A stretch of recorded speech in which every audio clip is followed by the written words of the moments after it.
Pemirsa Gatra TV, Anda masih menyaksikan Gatra Insight. Setelah tadi saya dan juga Pak Mulso membahas eksklusivitas dari sekolah swasta yang mempunyai beberapa fasilitas yang oke dan juga keren, tapi ada juga alternatif lain dari orang tua yang memilih untuk memasukkan anaknya ke sekolah dasar Islam terpadu atau SDIT ini, Pak Mulso ya.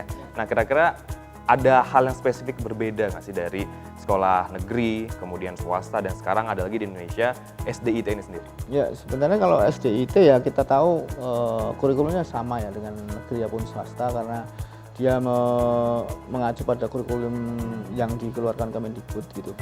Tapi memang ada beberapa kandungan yang ditambah, diperkaya soal terkait ajaran agama dan sebagainya. Kalau SDIT kan Islam, jadi mungkin murid-muridnya dikasih beberapa pelajaran terkait agama, jadi membaca Quran, kemudian ada praktek sholat, dan biasanya SDIT ini kan sehari, jadi sekolah sehari penuh, jadi sampai jam 4 atau jam 3 sore. Jadi mungkin orang tua melihatnya lebih praktis ya, ketika dia memasukkan anaknya ke sekolah ini, harapannya ya tidak main di luar ketika dia, kalau di negeri mungkin jam 1 udah pulang. Nah, ini jadi kalau anak-anak di sekolah SDIT mungkin harapannya dipantau gurunya, masih ada pelajaran sampai sore, daripada main di sekolah ya mending mereka belajar, atau mungkin ada kegiatan-kegiatan yang lebih positif di sekolah ini. Tapi memang kecenderungannya minat masyarakat ke ini kalau bisa dilihat dari sisi perkembangannya bagus, positif gitu. Banyak orang yang berharap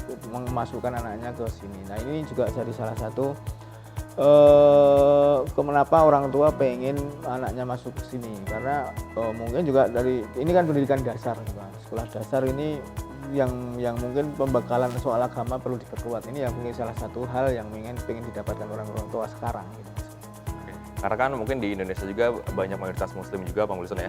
Jadi orang tua lebih memprioritaskan masuk kepada SDIT ini sendiri. Nah, kira-kira kan banyak hal-hal yang bisa diambil dari SDIT ini. Ada juga mungkin omongan-omongan dari orang-orang yang takutnya si anak ini terpapar oleh ajaran-ajaran radikalisme itu sendiri. Nah, ini kira-kira apakah hal ini bisa ditolerir oleh Kemendikbud sendiri?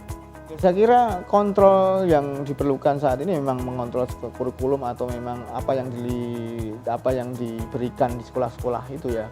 Karena memang saya kira juga orang tua juga akan mengawasi apa yang didapatkan anaknya.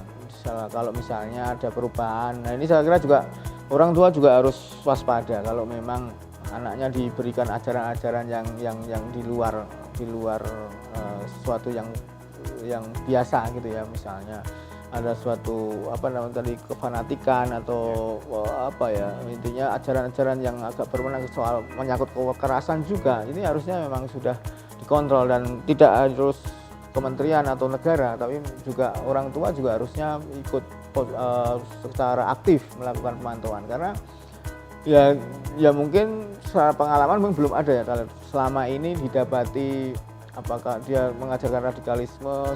SDIT ini kan juga dia melaporkan setiap perkembangan. Saya kira juga kalau soal pelaporan itu orang tua juga aktif, karena memang ini kan juga akan merugikan mereka. Kalau harapannya kan bukan untuk itu, tapi agar anak-anak ini punya modal awal untuk ilmu agamanya. Nah, saya kira kalau soal pengalaman selama ini memang belum ada sih.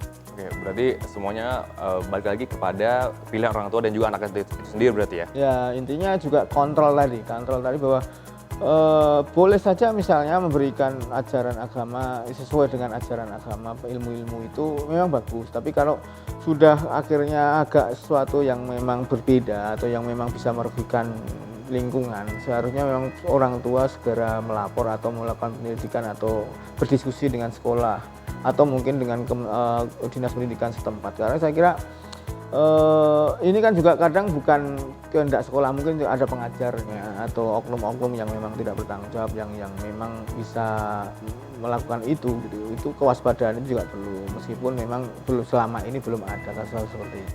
Oke, baik pemirsa Gatra TV, nanti saya dan juga Pak Mulson akan kembali lagi dengan skenario dari Coronanomics itu sendiri. Tetap di Gatra Insight.